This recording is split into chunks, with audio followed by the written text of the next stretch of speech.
All our federal MPs and senators are heading home this afternoon after the last fortnight of full parliamentary sittings before the election. They might be back for the budget in March, but we don't know, and it won't be the normal full parliamentary week. The question is, where are we up to in federal politics as they all go home? Well, in terms of the polls, it's up to here. This is one I prepared earlier.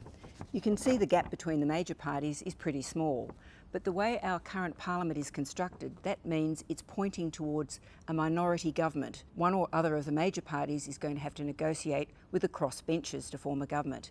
And at the moment, the crossbenchers are pretty cross. What's really riled the crossbenchers is that the major parties have joined together to ram through electoral changes which the crossbenchers say will really disadvantage them.